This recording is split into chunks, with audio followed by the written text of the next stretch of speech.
2006, il y a eu une réforme du règlement du Conseil. Et comme vous le savez sans doute, maintenant, et l'Allemagne d'ailleurs a démarré, on travaille à 3 présidences successives. Pour ce qu'on appelle les trios, on est tenu d'organiser des programmes sur 18 mois. Donc le premier trio, ça a été Allemagne, Portugal, et se termine avec la présidence slovène.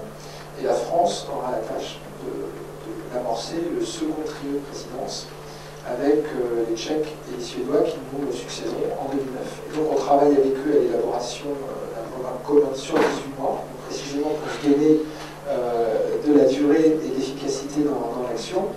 Et avec eux, justement, on voit bien que les préoccupations sur la politique énergétique et d'un côté et de l'autre la lutte contre la changement climatique, c'est bien 2 choses distinctes. Hein. Donc, loin de moi l'idée de vouloir faire un seul et même sujet. Je disais que c'est un paquet, j'allais dire, développement durable ou quelque chose comme ça. Enfin, voilà.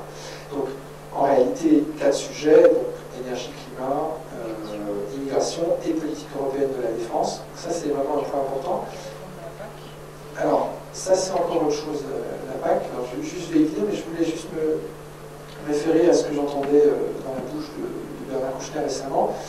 Lui, il a la conviction qu'il faut vraiment qu'on bâtisse vraiment une armée européenne, sans quoi il n'y aura pas de diplomatie européenne possible.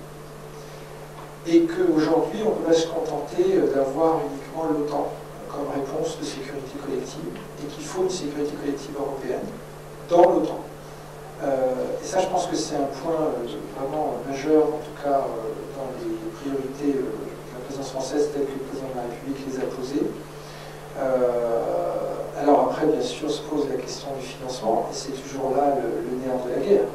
On a eu l'occasion d'en parler il y a quelques mois sur nos fameuses négociations budgétaires.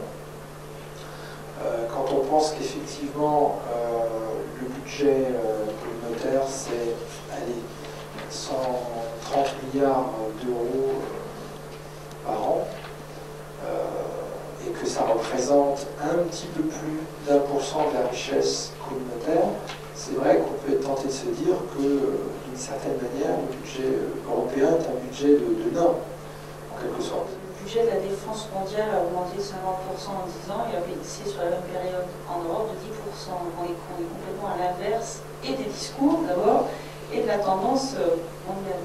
Justement, on parle du budget européen de nain. Pour reprendre une question de Quentin hier, est-ce que c'est raisonnable de se dire qu'on pourrait créer, lever un impôt européen? Est-ce que techniquement c'est faisable, et est-ce que politiquement on peut imaginer un jour arrêter cette solution?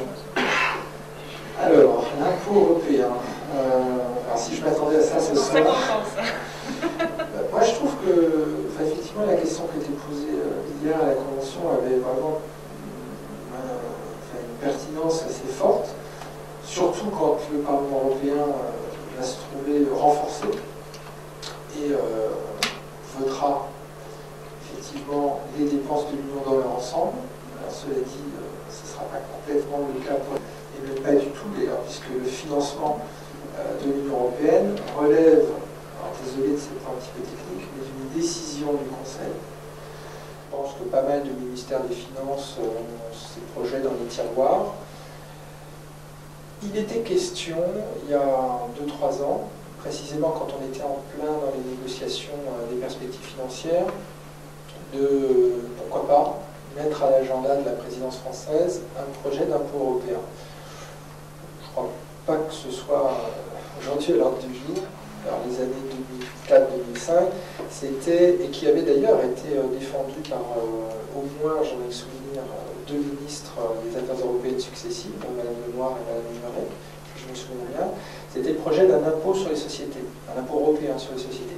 L'idée étant de dire qu'au fond, ce sont les entreprises qui ont, depuis 15-20 ans, le plus profité du développement européen, auraient quand même un avantage. Ce serait de clarifier une bonne fois pour toutes le mode de financement du budget européen. Parce qu'aujourd'hui, c'est les États membres qui financent le budget de l'Union européenne. Alors il y a quelques subsistances du passé lointain des débuts de la construction européenne sur les droits de douane, etc., mais enfin qui sont quand même perçus par les administrations nationales et reversés à la Commission. Mais le gros la grosse part en fait, du financement de l'Union européenne, c'est ce qu'on appelle la clé PNB.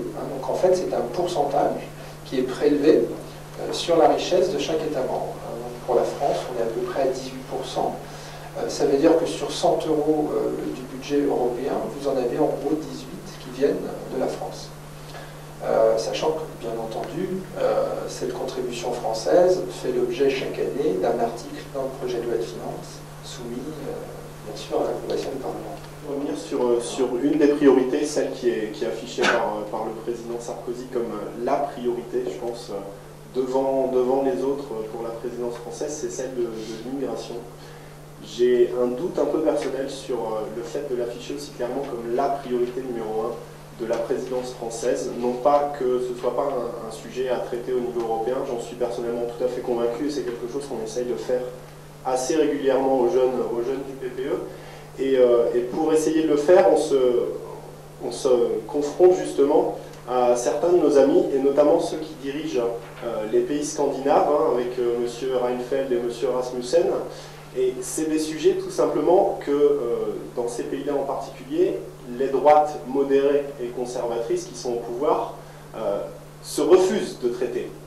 Donc est-ce qu'on ne va pas justement au-devant de déconvenus assez significatifs, puisque ce sera notre priorité numéro 1, si on place cette politique de l'immigration comme la priorité de la présidence française? Et je crois que bien souvent, dans la manière d'aborder les échanges ou les négociations à l'échelon européen, le volontarisme y est pour beaucoup.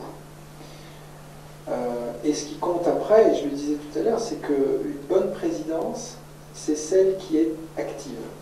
C'est celle qui propose, qui va de l'avant et qui recherche à assembler le plus possible d'États membres autour de la table dans son compromis.